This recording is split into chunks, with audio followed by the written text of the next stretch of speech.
Bismillah. Bienvenue dans cette nouvelle partie consacrée aux liens hypertextes en HTML. Le HTML est un langage de marquage hypertexte. En fait, les liens hypertextes sont l'une des fonctions du HTML. Alors, l'objectif de cette vidéo est double. Le premier objectif est de découvrir et expliquer à quoi correspond un lien hypertexte en HTML. Le deuxième objectif est de créer les différents types, que ce soit des liens ramenant à un autre endroit d'une même page, ou bien des liens menant vers d'autres pages du même site, ou carrément donc des liens ramenant vers un autre site web. En fait, les liens en HTML vont nous servir à créer des ponts, des passerelles entre les différentes pages du même site, ou bien des sites différents. Le principe est très simple. En cliquant sur généralement du texte, ou bien une image, généralement le texte sera souligné en bleu, l'utilisateur de la page sera redirigé vers le site.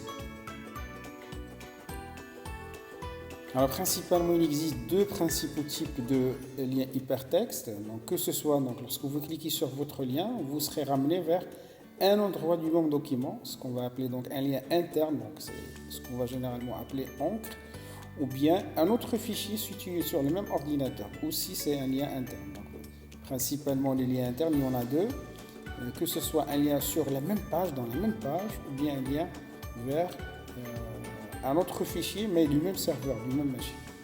Alors que le lien externe, c'est on va cliquer, donc notre destination, ou bien la cible, c'est un autre fichier situé quelque part sur un autre ordinateur qui n'est pas forcément local.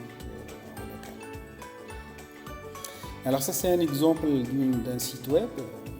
Généralement, les sites web qui vont contenir les deux types de liens, soit les internes ou bien les liens externes. Alors la syntaxe à respecter est comme suit pour créer un lien hypertexte. Vous avez la balise A. Quelle est la signification de cette balise A? Donc A est l'abréviation de encre en français, accompagnée dans son attribut. L'attribut c'est href. Href, ça vient de hypertext référence. Et par la suite, vous allez préciser la cible. Donc, quel que soit le type de votre lien que vous allez utiliser, il faut utiliser la syntaxe suivante. A, c'est l'abréviation de encre, la balise A, la fermeture de A. Puis vous avez l'attribut href qui signifie hypertexte référence. Et ici, vous allez préciser votre cible. Si la cible est locale, vous allez préciser le nom de fichier ou bien le nom de l'encre. Ou bien si le site est distant, bien le lien externe. Vous allez ici préciser donc l'URL ou bien l'adresse du fichier. Alors en commençant, donc maintenant on va essayer de vous montrer la partie pratique, comment vous allez faire pour créer des liens. En commençant par ce qu'on appelle les encres ou bien un lien interne, c'est un lien sur la même page. Ça c'est un exemple, j'ai une petite page qui dans l'affichage forcément ne tient pas sur une page, il tient sur plusieurs pages. Et à un moment donné, on souhaite revenir au début de notre document.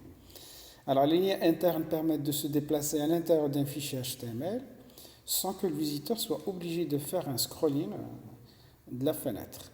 Le visiteur va donc cliquer sur un lien et il sera amené vers l'encre.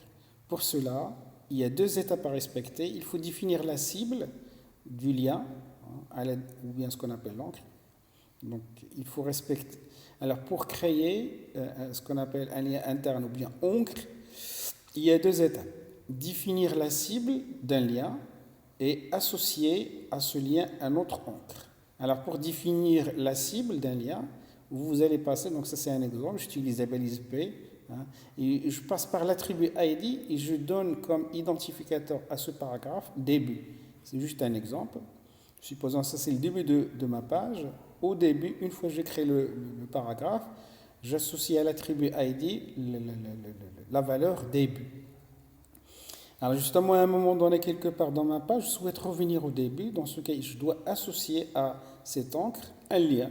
Et pour créer le lien, vous passez par la balise A en respectant la syntaxe, donc l'encre, et l'hypertexte de référence début. Faites attention ici, il ne faut pas oublier le dièse.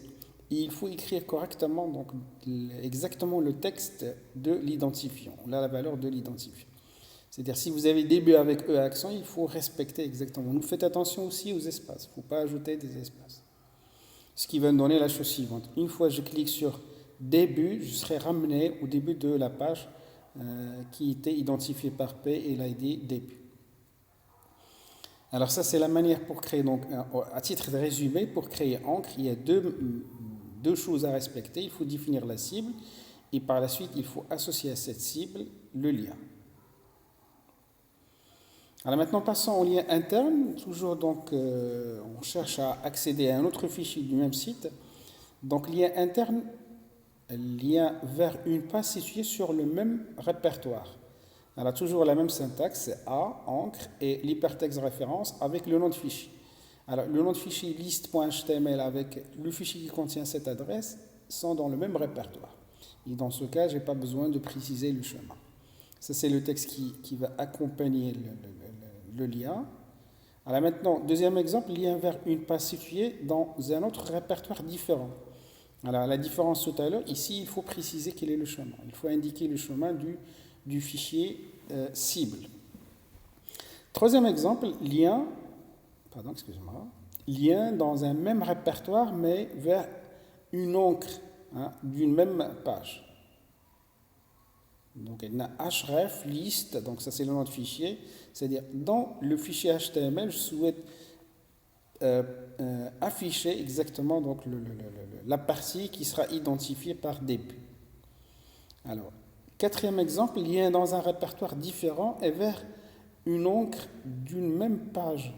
Comme tout à l'heure, il faut préciser le chemin et bien sûr le nom de l'encre. Alors maintenant, les liens externes. Donc, on peut préciser, donc, ici je passe par trois exemples différents. Liens externes vers un site web. Alors, à la différence tout à l'heure, c'est la cible qui change. Donc, on a l'encre, on a l'hypertexte référence qui est http www.sts.ma. Alors, ça, c'est la cible. Donc, c'est-à-dire, je demande, une fois que je clique sur Découvrez EST Salé, je vais afficher dans ma page le site de l'école. Je vais afficher le site qui correspond à cette URL. Lien externe vers un serveur FTP, supposons que je souhaite télécharger un fichier. Donc ici, n'oubliez pas, c'est très très important, il faut préciser le nom de protocole. Ici, le protocole c'est HTTP. Lorsqu'il s'agit d'un serveur FTP, n'oubliez pas de préciser le nom de protocole. FTP, puis l'adresse. Lien externe vers un serveur de news, par exemple. Donc ici, je vous laisse donc lire par la suite. Donc, ça, c'est un autre exemple vers un lien externe, donc d'un serveur, d'autres serveurs, exemple de news. Alors, à l'aide des liens, ça c'est possible. Il est tout à fait possible d'envoyer un mail. Parfois, on trouve sur les sites web un lien permettant donc d'envoyer un mail, je ne sais pas, donc à l'administrateur, ou bien demander de l'information, ou bien service contact. Alors, ici, je vous présente 4 exemples. Lien email sans sujet, donc ça c'est la syntaxe la plus utilisée. Donc on a l'encre, on a l'hypertexte référence et mail to, c'est très important. Ça c'est pour dire comme quoi on envoie un mail. Puis vous avez 2 points et l'adresse destination. Ici, j'envoie un mail à cette personne-là et ça c'est le texte qui va accompagner votre lien. Deuxième exemple, lien email mais avec sujet. Exemple ici, donc je demande renseignement. Ce sera le subject, le sujet de mon mail, renseignement. Ce qu'il faut ajouter, c'est comme tout à l'heure, A, c'est l'encre, A, hypertexte référence, l'adresse destination, pas d'interrogation, et puis vous ajoutez subject est égal à le sujet de votre mail. Ici, subject est égal à renseignement. Donc le mail sera envoyé avec le sujet renseignement. Autre exemple, lien email avec sujet et texte dans le corps. Je ne sais pas est-ce que c'est utilisé ou non, mais de toute façon, donc, je vous présente l'exemple. À un moment donné, je souhaite cliquer sur donc, le lien et envoyer à la fois à l'adresse destination, le sujet et le contenu du texte. Alors, ce qui va ajouter, donc, c'est l'adresse, puis le renseignement et puis votre texte. Alors maintenant, on souhaite envoyer le mail, mais avec une copie, envoyer à 2 personnes. Donc, on passe par la copie conforme. C'est comme tout à l'heure, donc on a href, mail to, l'adresse destination, et cc, c'est copie conforme à une autre adresse mail, puis on peut ajouter subject, renseignement. Je vous rappelle donc cette vidéo était consacrée à la présentation des liens hypertextes en HTML. Ainsi prend fin cette vidéo. Merci pour votre attention.